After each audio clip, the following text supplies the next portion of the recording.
দেশে এর কয়েকদিনে অনেক বড় বড় ঘটনা ঘটেছে এবং দেশের বাইরেও কিছু ঘটনা ঘটেছে যেগুলো নিয়ে দেশে অনেক আলোচনা হয়েছে। তো এই আলোচিত বিষয়গুলো নিয়ে কথা বলার জন্য আজ আমাদের অতিথি হিসেবে আছেন আমাদের শুক্রবারের নিয়মিত অতিথি জনাব আনিস আলমগীর, সাংবাদিক ও থলামিশি। জনাব আনিস আলমগীর, আপনাকে স্বাগত জানাচ্ছি। ধন্যবাদ ভাই।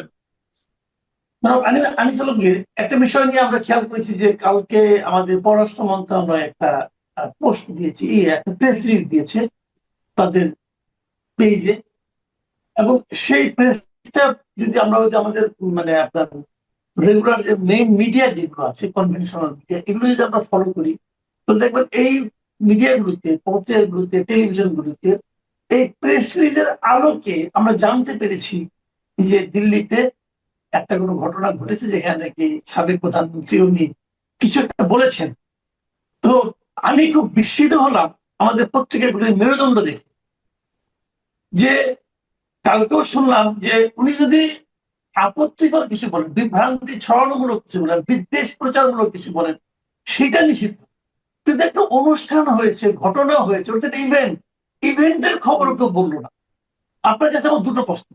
একটা হলো এই যে সাংবাদিকতা আমাদের, এটাকে আপনি কিভাবে দেখেন? নিজের সাংবাদিক ছিলেন, সাংবাদিকতার ছাত্র, সাংবাদিকতার শিক্ষক, আপনি কিভাবে দেখেন? আর দ্বিতীয় প্রশ্নটা, আপনি দীর্ঘদিন ডিপ্লোম্যাটিক করেসপন্ডেন্ট ছিলেন, তো এই যে একটা প্রেস রিলিজ গভর্নমেন্ট দিয়েছে, মন্ত্রণালয় দিয়েছে, তার ভাষা এবং আয়তন ইত্যাদি নিয়েও নানা রকম প্রশ্ন হচ্ছে। আপনি দুটো বিষয় নিয়ে আমাকে পরপর একটু বলেন, শুনি। প্রথম বিষয়টা হচ্ছে শেখ হাসিনার সংবাদ সম্মেলন, যেটা আমরা দেখেছিলাম যে যে তারেক রহমান যখন আহ দণ্ডিত হলেন আদালত কর্তৃক, তখনও কিন্তু অতি উৎসাহী আওয়ামী লীগের কিছু আওয়ামী মনা কিছু আইনজীবী হাইকোর্টে গেলেন যে তার বক্তব্য যাতে প্রচার এখানে না হয়। তো কোর্ট যথারীতি আদেশ দিল যে তারেক রহমানের বক্তব্য প্রচার করা যাবে না, এবং আমরা তখন তো খুবই সক্রিয় মিডিয়াতে, আমরা ওনার কোনো বক্তব্য আর প্রচার করতে পারি নাই কোনোদিন। এবং বাংলাদেশে সোশ্যাল মিডিয়া ছাড়া তারেক রহমান দীর্ঘদিন যতদিন লন্ডনে ছিলেন, ওনার বক্তব্য ঠিক ওইভাবে আর কোনো মিডিয়াতে যায় না। এবং আপনার নিশ্চয় খেয়াল আছে, একটা মিডিয়া আপনার তারেক রহমানের বক্তব্য প্রচার করেছে বলে বন্ধ করে দিয়েছিল, ওই যে 21 টেলিভিশন। আহ, তো সব দিক থেকে এখন আবার যেটা হলো, একইভাবে আদালতে দোহাই দিয়ে শেখ হাসিনার কর্মকাণ্ড বা কোথায় কি করছেন কি বলছেন এগুলো নিষিদ্ধ। তো এটা দিয়ে যেটা হলো যে মানুষের যে জানার অধিকার, জানার যে আগ্রহ, সত্য মিথ্যা যাচাইয়ের যে ব্যারোমিটার, এটা বন্ধ হয়ে গেল। এখন একতরফা প্রচারই হবে। মানুষ মানুষ মানে সত্যটা বাছাই করার ক্ষেত্রে বেগ পেতে হবে, কিন্তু এটাই শেষ না। বেগ পেতে হলেও সোশ্যাল মিডিয়ার এই যুগে, যখন ইন্টারন্যাশনাল মিডিয়া খুবই ওপেন, সেই জায়গায় আপনি কিন্তু এটা আর খুব যে কঠিন হয়ে যাচ্ছে তা না। হ্যাঁ, এবং এখানে শেখ হাসিনার যে আজকের বক্তব্য, মানে আজকের মানে যেদিন যেটা যে বক্তব্যটা দিল, সেটা বরং সরকারের বাধা এবং আওয়ামী লীগের লোকদের আবার এটার প্রতিরোধে প্রচার, এই দুইটা মিলিয়ে এমন একটা অবস্থা হয়েছে যে এটা একটা বিশেষ হাইপ তৈরি হয়েছিল, এবং সেটা শোনার জন্য যথেষ্ট আগ্রহ তৈরি হয়েছে, এবং দেখছিও মানুষ। এবং এই সোশ্যাল মিডিয়ায় এনাফ হয়ে গেছিল কে কোনো কোনো ব্যক্তির ফেসবুক বা বিভিন্ন মিডিয়ার ফেসবুক, তারপর আমি বিশেষ করে সাকিব আল হাসানের ফেসবুকের কথা বলবো, যে বাংলাদেশের সর্বোচ্চ তার দুদিন আগেও ছিল, এখন নাকি আরেকজন হয়েছে। তো এত বেশি ফ্যান ফলোয়ার আছে, তো তাদের থেকে এটা প্রচার ইজিলি হয়ে গেছে। তো এইটা আমি আমি ওদিনও বলেছিলাম যে এটা এক ধরনের বোকামি, এই ধরনের আহ এই এই তত্ত্বে দিয়ে মানে কারো কণ্ঠরোধ করা। কারণ যেটা বলছিলাম, সোশ্যাল মিডিয়া এবং আন্তর্জাতিক মিডিয়ার যুগে স্থানীয় গণমাধ্যমে আপনার কি প্রকাশ হলো আর হলো না, এবং এটা দিয়ে কারো রাজনৈতিক বক্তব্যের কার্যকারিতা বা পৌঁছানোর যে পরিধি, এই পরিধি কিন্তু আপনি তখন আর থামিয়ে দিতে পারছেন না। তো এবং যেটা প্রমাণিত হয়েছে যে ওদিন আবার বাংলাদেশের মিডিয়াগুলো অবশ্য একটু বন্ধ ছিল, তাৎক্ষণিকভাবে অনলাইন গুলোতে ওইভাবে আসে নাই, পরের দিন পত্রিকাতে আসে নাই। এখন রেফারেন্স হিসাবে কোন কোন পত্রিকায় হয়তো বলতে পারে, আমি জানি না বলছে কিনা, বাট এটা একটা ন্যাক্কারজনক যে, এবং সরকার সরকারের তরফ থেকে এই ধরনের আদালতের আশ্রয় নিয়ে এটা করা, তাহলে মানে গণতান্ত্রিক সোসাইটি তো আর হলো না, যে শেখ হাসিনার যুগেই তো তাহলে বহাল থাকলো, এটা এটা দিয়ে আবার প্রমাণ হলো। আর আপনার শেষের যে বক্তব্যটা, যে ফরেন মিনিস্ট্রি এই সংক্রান্ত বিষয় নিয়ে একটা বিবৃতি দিয়েছে, ফরেন মিনিস্ট্রির বিবৃতিটা একেবারে তাৎক্ষণিক হয়ে গেছে, যে পাবলিক জানেই না, আপনি যেটা বললেন যে কি নিয়ে ঘটনা হলো, আর ফরেন মিনিস্ট্রি বলতেছে যে শেখ হাসিনা বক্তৃতা দিয়েছে, পাবলিক জানে না মানে অফিসিয়ালি জানে না। তো এখন অফিসিয়ালি আপনি জানালেন যে শেখ হাসিনার বক্তব্য যথাযথ হয় না, এবং এটা আহ আহ, দ্বিপাক্ষিক সম্পর্কে কালো মেঘ প্রভাব পড়বে, এবং এই সবগুলো মানে যেই উদ্দেশ্য নিয়ে ফরেন মিনিস্ট্রি ওই রাতে ওই বিবৃতিটা দিয়েছে, এটা আপনাকে একটু উল্লেখ করে যে ওই বিবৃতি যেটা দিয়েছে সেটা আবার সোশ্যাল মিডিয়াতে দিয়ে 9 বার এডিট করেছে। মানে ওরা নিজেরাও স্থির থাকতে পারছে না যে কি দিচ্ছে। তো এবং এটা নিয়ে অনেক সোশ্যাল মিডিয়া অনেক ট্রল হয়েছে, কারণ আবার আওয়ামী লীগের যারা আছে তারা সেখানে ঝাঁপিয়ে পড়ে হাহা রিয়েক্ট দিয়েছে, এবং দেখা গেল যে ওভারঅল যে রিয়েকশন এই একটা পোস্টের, তার অর্ধেকেরও বেশি হচ্ছে হাহা রিয়েক্ট। তো এটা দিয়ে যেটা হয়, এটা দিয়ে এই একটা বার্তাটা একটু হালকা হয়ে যায়, এবং পেশাদারিত্ব নিয়ে তখন প্রশ্ন দেখা দেয়। এবং যে এই ভাষাগুলো ওই বিবৃতিতে বর্ণনা করা হয়েছে, আমি এটা নিয়ে বিস্তারিত লিখেছি, আপনি নিশ্চয় দেখেছেন।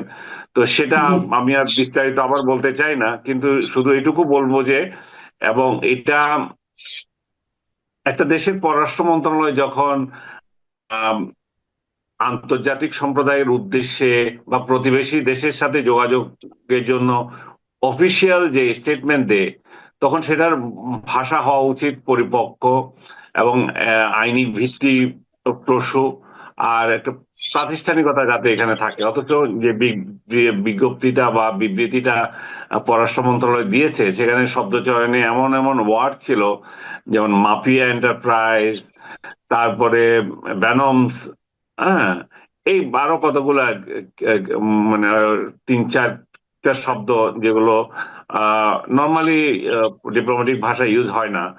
আমি পররাষ্ট্র মন্ত্রণালয়ের তরফ থেকেও যেটা জানলাম যে এটা তারা তাৎক্ষণিকভাবে দিয়েছে, কিন্তু তারা যে এটার জন্য রিগ্রেট করে তা না, তারা মনে করে যে আহ, ভারত যেভাবে বাংলাদেশের দাবিকে উপেক্ষা করছে শেখ হাসিনার বক্তব্য প্রচার নিয়ে বা শেখ হাসিনার অ্যাক্টিভিটিস নিয়ে, বাংলাদেশ বারবার তাদেরকে ওয়ার্নিং দিচ্ছে শেখ হাসিনা যেন ওইখান থেকে কোনো রাজনৈতিক কর্মকাণ্ড চালাতে না পারে। তো তাতে পররাষ্ট্র মন্ত্রণালয় এক ধরনের ইয়েতে আছে, মানে কি বলবো, জনচাপে আছে, জনমতের চাপে আছে, যে তার একটা কিছু না করলে নতজানু পররাষ্ট্র নীতি, এটা বোঝা যায়। তো নতজানু যে বহু আগে হয়ে গেছে, এবং নতজানু যে এখন মানে নিশানা চেঞ্জ করে ভারত থেকে গিয়ে আমেরিকার মানে অষ্টজানু হয়ে গেছে। তো এইগুলো তো আর পাবলিক বুঝে, কিন্তু ভারতের বিরুদ্ধে কিছু বললে এটা একটু বেশি বাজার পায় আর কি। রাজনৈতিক দলগুলো বাজার পায়, সোশ্যাল মিডিয়াতে একটু বাজার পায়, এবং আমি যখন এই ত্রুটি কোথায় এটা দেখিয়ে দিচ্ছি যে এই জায়গাটা আমরা আমি আমি এর কন্টেন্টের সঙ্গে কোনো দ্বিমত করছি না, এটা এটা যাবে, এবং বাংলাদেশের লিগাল রাইট আছে এটা বলার। কিন্তু আমি বলছি যে এই ভাষাগুলো যদি আরো মানে সংযত হতো, তাহলে কিন্তু আমাদের বার্গেনিং এর পয়েন্ট বেড়ে যায়। হ্যাঁ, এবং জি। আরেকটা বিষয় এখানে বলছে সার্বভৌমত্বের হুমকি, জাতীয় কথা বলছে সার্বভৌমত্বর বিষয়টা। এখানে সার্বভৌমত্বকে ইয়ে করার, সভরেনিটির উপর আঘাত, এমন কোনো বিষয় তো নাই। অথচ আপনি বলছেন সভরেনিটি ও বাংলাদেশের উপর আপনার এটা বড় ধরনের আঘাত। তো আঘাত যখন হয় এই মানে এই এই এই এই ঘটনাগুলোতে তখন একটা দ্বিপাক্ষিক নোট ভার্বাল প্রচলিত হয়। এখন এরকম আমার পররাষ্ট্র মন্ত্রণালয়ে আমি একটা বিবৃতি দিয়ে দিলাম, সে আরেকটা বিবৃতি দিল, তা না, এটা তখন মোর ফর্মাল ওয়েতে এটার ইয়ে হয়, নতুবা তো এটা মাঠের বক্তৃতা হয়ে গেল। মাঠের বক্তৃতা আর বিবৃতি তো এক জিনিস না। তো এই জিনিসটা আমার মনে হলো যে একটু অদূরদর্শী কাজ হয়েছে বাংলাদেশে, এবং পেশাদার পররাষ্ট্রনীতির এখানে প্রতিফলিত হয় নাই, এবং আন্তর্জাতিক অঙ্গনে বাংলাদেশের সম্মান প্রতিষ্ঠার ক্ষেত্রে আমি যেটা বলবো, এগুলো দিয়ে সম্মান বাড়ে না। আরেকটা হচ্ছে যেটা শুরুতে বলছিলাম, দ্বিপাক্ষিক দর কষাকষির বাজারটা আপনার কমে যায়। জি। আচ্ছা, আমরা একটু, যেমন আজকে তো অগাস্টের 7 তারিখ, দুদিন আগেই 5 আগস্ট মানে পার হয়ে গেল আমাদের 24-এ সেই গণ আন্দোলনের দ্বিতীয় বর্ষ। এই দিন বেশ কিছু ঘটনা আমরা দেখেছি। একটা হলো আমাদের মুক্তিযুদ্ধ স্মৃতি জাদুঘরের উদ্বোধন হলো, এবং এখানে আমরা দেখলাম যে আমাদের তারেক রহমান প্রধানমন্ত্রী উনি গেলেন, তার সঙ্গে আমরা ডক্টর ইউনূসকেও দেখতে পেলাম। এটা কেন ওনার সহযোগী হিসেবে থাকতে পারলেন, এটা নিয়ে আমার কিঞ্চিত আপত্তি আছে। আর দ্বিতীয়ত আরেকটা দিন দেখলাম যে মুক্তিযুদ্ধের আপনার জুলাই আন্দোলনের উপর একটা তথ্যচিত্র প্রচারিত হলো, যেটা নিয়ে নাকি ওখানে একটা কেলেঙ্কারি মতো হয়ে গেলো, হইচই হয়ে গেলো প্রেসিডেন্টের উপস্থিতিতে, বিদেশি ডেলিগেটরা ছিল তাদের উপস্থিতিতে। এটা একটা আমার কাছে মানে খুবই একটা ন্যাক্কারজনক ঘটনা মনে হয়েছে। এই দুটো ঘটনা নিয়ে আপনার একটু মূল্যায়নটা শুনতে চাই। প্রথমত হচ্ছে যে জুলাই জাদুঘর নিঃসন্দেহে ইউনূসের সরকারের আমলে যদি ইনিশিয়েটিভটা নেওয়া হয়েছে, তো তাকে হয়তো আমন্ত্রণ জানিয়েছে ওই সূত্র ধরে। তিনি যে সেখানে গিয়েছেন, এবং এই ধরনের অনেক জায়গায় তো আমন্ত্রণ জানায়, আমন্ত্রণ জানাইলে যে চলে যেতে হবে তা তো না। তো ইউনূস যে বিষয়টা মাঠে আসতে চাচ্ছে, একটা ইমপ্রেশন দিতে চাচ্ছে, যেহেতু রাষ্ট্রপতি নির্বাচনটা সামনে চলে এসছে, এখন কোন চান্সে যদি এখন তারেক রহমানের দৃষ্টি আকর্ষণ করতে পারে, মানে ইউনূস তো আপনি জানেন যে ইউনূস সম্পর্কে আমরা যে সমালোচনা করি, আমাদেরকে যে মানুষ বলে যে আপনারা এত সমালোচনা করেন, ইউনূসের তো পুরো ইতিহাস হচ্ছে যে বেহায়া টাইপ। ও তো কোনো পদ ছাড়তে চায় না। রাষ্ট্রপতির মতো একটা পদ যখন এখন সামনে আছে, প্রধানমন্ত্রীর পদও ছাড়তে চান নাই, এবং আমরা প্রধানমন্ত্রীর পদ ছেড়ে তাকে ইলেকশন দিতে অনেকটা বাধ্য করেছি, এবং আমাদের বলাতেও বাধ্য হয়েছে সে ছেড়ে দিতে। রাজনৈতিক দলগুলো যে এখন বড় বড় কথা বলবে, তারা এটাও ভেবে নিতে হবে যে আমরা যখন অনবরত বলছি যে ইউনূস তুমি ক্ষমতা ছেড়ে ইলেকশন দাও, তখনই তো রোষানলে পড়েছি, তখনই তো জেলে ঢুকেছে। সো ইউনূসের যে এই লিপসা, ক্ষমতা লিপসা, সে ক্ষমতা লিপসা তো আবার নতুন করে জেগে উঠেছে, যদি কোনোভাবেই যদি রাষ্ট্রপতি হওয়া যায়। এবং এই জন্য ঘুরঘুর করছে আর কি ক্ষমতার চারপাশে। তো এই ঘুরঘুর করার অংশ হিসাবে এটা এটা এটা একটা জিনিস। আর প্রধানমন্ত্রী যথাযথ সম্মান দেখিয়েছে তাকে, যেহেতু বিগত সরকারের একজন রাষ্ট্রপতি, প্রধানমন্ত্রী পদমর্যাদায় ছিল, প্রধানমন্ত্রী সেখানে তাকে পাশে বসিয়ে চেয়ারে বসিয়েছেন। তো আমার মনে হয় অতটুকুর মধ্যেই সীমাবদ্ধ আর কি। অনেকে আবার ধারণা করছে যে যদি সে আবার রাষ্ট্রপতি হয়ে যায় কিনা। এই ধারণা করার মূল কারণ হচ্ছে এই যে পররাষ্ট্রমন্ত্রী, এই যে পররাষ্ট্রমন্ত্রীর বিরুদ্ধে বিএনপি বিবৃতি দিয়েছিল, হ্যাঁ, সেই পররাষ্ট্রমন্ত্রীকে আহ তারা যখন ক্ষমতা আসলো তাকে পররাষ্ট্রমন্ত্রী বানালো।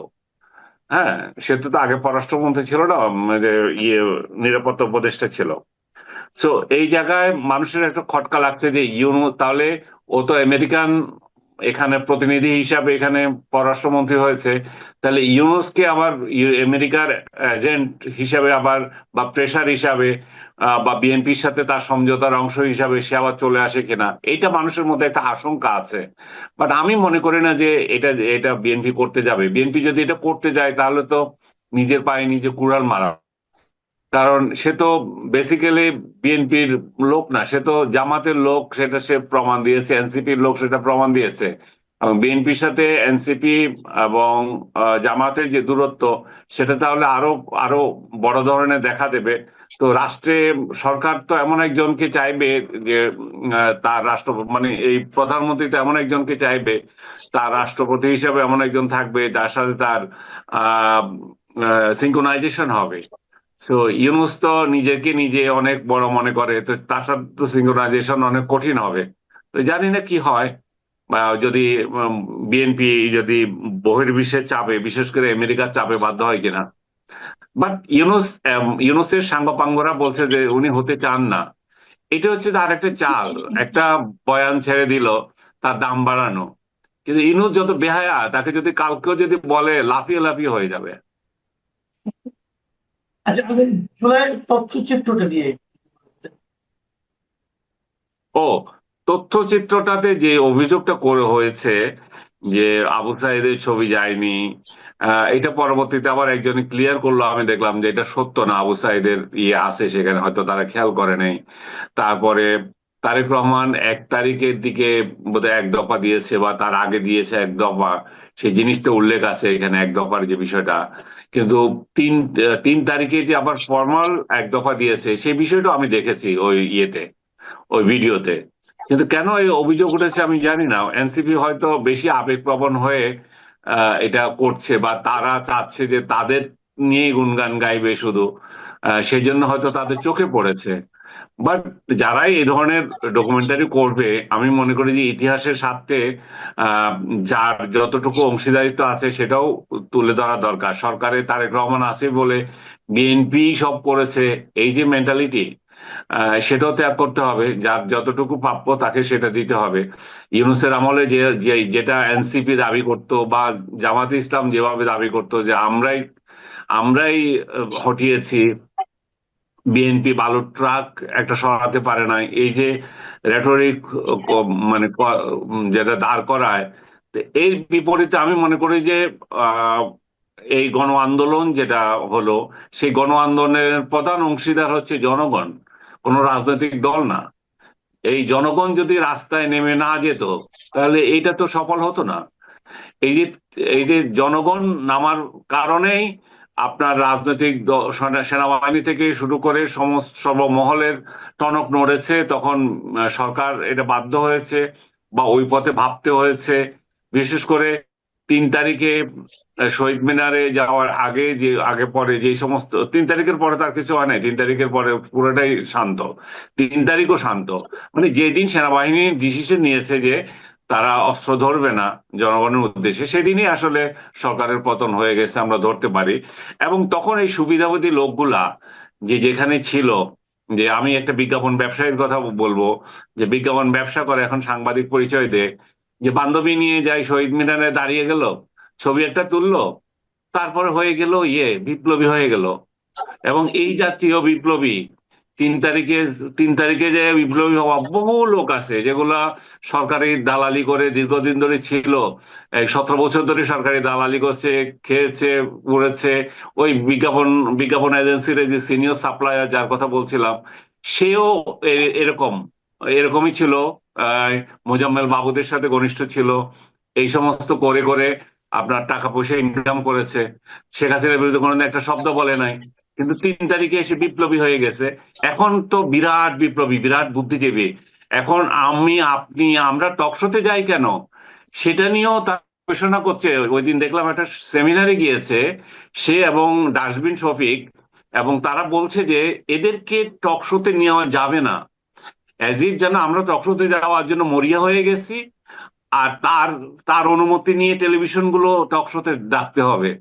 তো এই যে মব সংস্কৃতি, যে ফ্যাসিবাদী সংস্কৃতি, মেন্টালিটি, এরা এরা এটা এটা বহাল রেখেছে। এবং এই যে হঠাৎ করে বিপ্লবী হওয়ারাই এগুলো করতেছে। যেটা বলছিলাম যে এই গণ আন্দোলনের প্রধান দাবিদার যদি হয়ে থাকে, সফলতার যদি দাবিদার হয়ে, সেটা হচ্ছে জনগণ। জনগণ রাস্তায় নেমেছে, যখন দেখলো যে তাদের ছেলে মেয়েরা রাস্তায় নেমে গেছে, তাদের ছেলে মেয়েদের উপরে গুলি হচ্ছে, তখনই তো খেলা চেঞ্জ হয়ে গেছে। আচ্ছা, আমরা আলোচনার একদম শেষ পর্যায়ে চলে এসেছি। একটা বিষয় একটু জানতে চাই যে 20 তারিখে প্রেসিডেন্ট নির্বাচন হচ্ছে এবং 13 তারিখে মনোনয়ন দেওয়া হবে। তো সম্ভবত 13 তারিখে মোটামুটি বোঝা যাবে যে কে হতে যাচ্ছেন আমাদের পরবর্তী রাষ্ট্রপতি। আমার প্রশ্ন হলো যে এর মধ্যে ডক্টর ইউনূসের নাম শুনছি, বিভিন্ন মিডিয়া তাদের নামটা প্রচার করার চেষ্টা করছে। আপনিও একটু বললেন, উনিও চেষ্টা করছেন নানা আলোচনায় আসার জন্য। অন্য রাজনৈতিক ব্যক্তিত্বদেরকে আনার চেষ্টা হচ্ছে, অরাজনৈতিকদের কথা ভাবা হচ্ছে। আপনার মানে এই কি অবজারভেশনটা কি, আপনি কি চান, আপনি কি ধরনের লোককে রাষ্ট্রপতি হিসেবে চান? আমি আমার চাওয়াটা, তো আমি মনে করি যে যারা বিএনপি রাজনীতি করছে, এরা বিএনপির ভূমিপুত্র, তাদের অধিকার আছে এই যে রাষ্ট্রের সর্বোচ্চ একটা পদে যাওয়ার। ইউনূসের মতো বাটপার, বেহায়া, এদেরকে এনে কেন আবর্জনা তৈরি করবে যে রাষ্ট্রীয় প্রতিষ্ঠানে? তো বিএনপি যারা করেছে, বিএনপির দক্ষ লোকের অভাব তো নাই। বিএনপি তার নিজস্ব লোক এখানে চুজ করতে পারে, যেখানে দলের নীতি আদর্শ হবে। আর সবচেয়ে বড় বিষয়, রাজনীতি না করলে, এটা এটা আমাদের যারা সিলেকশনে আছে তাদের ভাবা উচিত। রাজনীতি না করলে, জনগণের সাথে না মিশলে, এই জনগণের দুঃখ দুর্দশা কেউ বুঝবে না। এগুলাই আমলা বলেন, অমুক বলেন, আমরা যে ব্যর্থ হয় তা বলছি না, কিন্তু জনগণের কাছাকাছি যাওয়া, জনগণের দরদ বোঝা, এটা তো রাজনীতি না করলে কেউ এটা আয়ত্ত করতে পারেনি। ইনহেরিট করতে হবে রাজনীতি দিয়ে, মাঠ দিয়ে। তো সেক্ষেত্রে বিএনপি যে দুই তিনজনের নাম আছে, মির্জা ফখরুল সাহেবের নাম আছে, তারপরে বর্তমান যিনি ভারপ্রাপ্ত প্রেসিডেন্ট, ওনার নাম আসছে, তারপরে মঈন খানের নাম আসছে। আমার ব্যক্তিগতভাবে মঈন খানকে অনেক পছন্দ, কারণ এত নম্র, ভদ্র, শিক্ষিত, উচ্চ শিক্ষিত, ফ্যামিলি ব্যাকগ্রাউন্ড যেমন ওনার খুব হাইলি মানে রিপোর্টেড। তারপরে ইন্টারন্যাশনাল লবিতে ওনার পরিচিতি আছে। আমরা যখন ওয়ার্কিং জার্নালিস্ট ছিলাম, উনি তখন দেখতাম যে বিএনপির ইন্টারন্যাশনাল অঙ্গনটা উনি মেনটেন করতেন। তারপরে আহ উচ্চশিক্ষিত, যেটা বললাম, ঢাকা ইউনিভার্সিটির মতো প্রতিষ্ঠানে উনি শিক্ষকতা করেছেন। তো আমার মনে হয়, এবং রাজনীতির জন্য ওনার কন্ট্রিবিউশন আছে। আমার তারপরে মির্জা ফখরুলের কন্ট্রিবিউশন আছে। এই দলটাতে উনি জেনারেল সেক্রেটারি হিসাবে একটা দীর্ঘদিন থেকে ভারপ্রাপ্ত থেকে জেনারেল সেক্রেটারি হয়েছেন, সেটাও অনেক কষ্টে। তো তার উপরও মানুষের আস্থা আছে, ভদ্র ব্যক্তি হিসাবে আছেন। আর বর্তমান যিনি আছেন আহ স্পিকার সাহেব, ওনারও রেপুটেশন আছে, 9 বার নিজের এলাকা থেকে নির্বাচিত হয়ে এসেছেন। আমার মনে হয় যে এদের তিনজনই বেস্ট চয়েস, তিনজনেই বেটার। বাট আমি ব্যক্তিগতভাবে মঈন খানকে বেশি পছন্দ করি। যে আমার মনে হয় যেন রাষ্ট্রের এমন একটা পোস্ট, যেখানে একটা মর্যাদাপূর্ণ পোস্ট, যেখানে একটা চেয়ারের একটা মানানসই যে বিষয়টা দাঁড়ায়, আমার চোখে উনাকে বেটার মনে হয়। জি, অনেক ধন্যবাদ। আমি নিজেও এই ব্যাপারে একটু বলতে চাই, প্রিয় দর্শক, আমারও একটা অভিমত আছে। আমি একটা জিনিস সবসময় চাই যে রাষ্ট্রের সর্বোচ্চ এই পদে এমন কাউকে দিন, যাকে কেন্দ্র করে পরবর্তী সময়ে কোনো স্ক্যান্ডাল, কোনো দুর্নীতি, এই ধরনের কোনো অভিযোগ না ওঠে, এবং দুর্নীতি মুক্ত ব্যক্তিকে দেওয়ার চেষ্টা করুন। এবং সেই সঙ্গে যদি শিক্ষিত হয়, সেটা বাড়তেও না। জনাব আনিস আলমকে যে তিনজনের নাম বললেন, এই তিনজনেই যথেষ্ট শিক্ষিত, এবং তিনজনেরই মোটামুটি আমার জানার মতে দুর্নীতির সঙ্গে যারা জড়িত ছিলেন, এমন অভিযোগ বোধহয় কেউ করবে না আমার যতদূর ধারণার। আওয়ামী লীগ জনসম্মুখ। ক্ষমতা রেখেছে। হ্যাঁ, এরা মোটামুটি আমার কাছে মনে হয় যে খুবই একদম ক্লিন ইমেজের লোক। তো দেখা যাক, তারপরেও যেহেতু এখন দায়িত্বটা সম্পূর্ণভাবে স্থায়ী কমিটি তারেক রহমানকে দিয়েছে, কাজে উনিও কি পছন্দ করেন, আমরা অপেক্ষা করে থাকি আর কয়েকটা দিনই তো। প্রিয় দর্শক, এখন এই পর্যন্ত। আপনারা ভালো থাকবেন। আল্লাহ হাফেজ।